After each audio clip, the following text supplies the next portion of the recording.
One thing we like to do with our gardens is put in automatic sprinkler timers.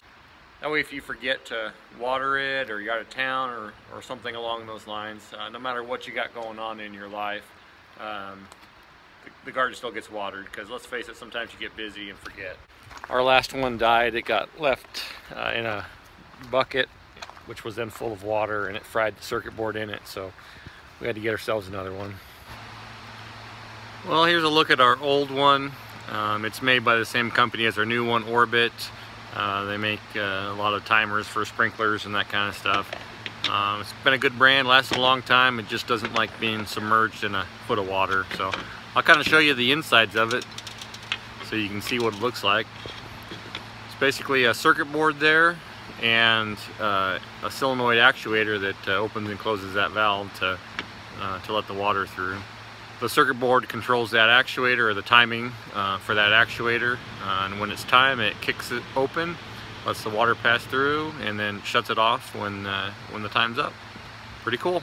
Our old timer simply had a cover that went over the top, whereas the new one has a weatherproof seal on it, so weather resistant. I'm sure if I leave it soaked in a foot of rainwater in a bucket, it'll probably fail too, but we're going to try not to do that this year.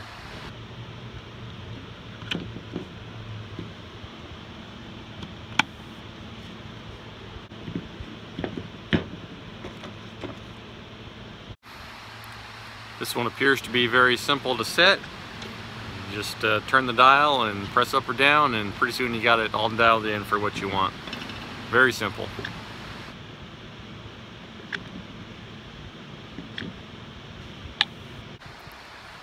This is some sort of a Rainbird sprinkler, I believe, is the brand. I don't really remember. We got it at Coastal or Tractor Supply, one of those type of places.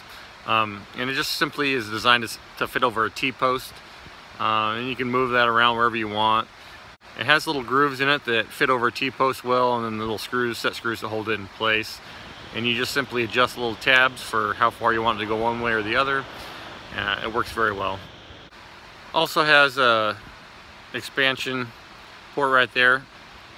If you were doing a bunch of them in a line, you could run one to the next T-post and so on and so forth, and run a pretty long string of these if you were gardening in a very large area and needing to water a lot. This thing shoots pretty far. I think it's 30 feet or 35 feet in both directions, so 60 foot, 70 foot pattern.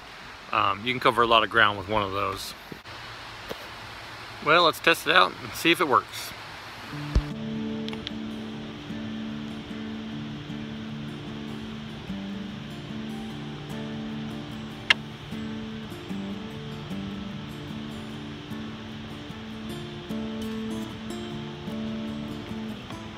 Helps when you turn it on. There we go.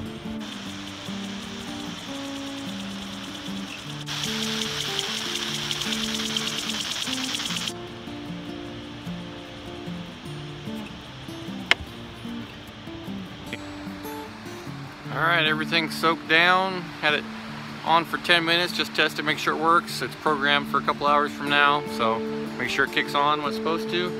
And we're golden. It'll water for us every night, whether we want it to or not. It's on. We typically don't water during the day, just because you get some water on the plants in the heat of the sun, and it's 110 degrees out. It can kind of scorch the plants. So we typically water in the morning and in the evening, or just once a day if it's not too hot. Dee Dee put some perlite in the beds behind us here. We have a lot of clay in our soil and a lot of rocks, so we pulled most of the rocks out, but it's still real kind of a cakey clay material, even with the better topsoil we saved to put on top of these. So mixed in some perlite and a little bit of peat moss we had laying around just to aerate the soil a little bit, and we'll continue to work on this soil over the years and get it to a better consistency. Well, 7:30 on the nose and the sprinklers kicked on. All right, it's 8 o'clock on the nose, auto shut off. Looks like that timer's working perfectly. It's just a good insurance plan to make sure that we don't forget to water and lose some productivity out of our garden, or even worse, you know, lose some plants because of that. He's very thirsty.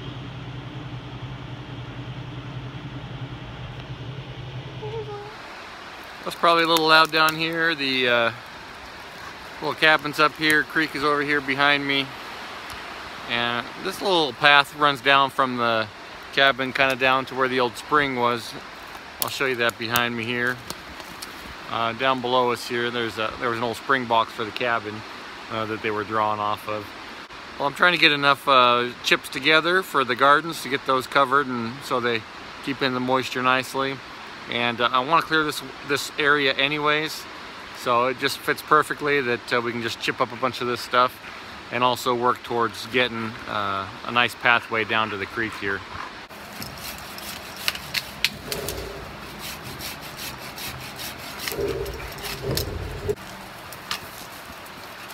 Let the sun shine. It's funny, you can really see nature trying to reach out and touch the sun. This tree is way down off the bank here, growing down in there, and it's just reaching out as hard as it can to stick some limbs into that sun. Kind of funny to see that. This one behind me here has tons of dead branches down low close to the ground, so we'll go ahead and clean those up. Any fire danger should pass through there, and we'll go ahead and chip them and put them in the garden. So we're going to be working on doing some more wood chips for the raised garden beds. The ones that we have mulched versus the ones we have not mulched is a huge difference night and day. So we'll show you the one that we haven't mulched right here. You can see how dry that is. There's some moisture farther down, but pretty dry on the top. And then this one that we have mulched, you can pull back the chips and you can see how wet that is. So that's really good, and we're gonna finish mulching the other two raised beds.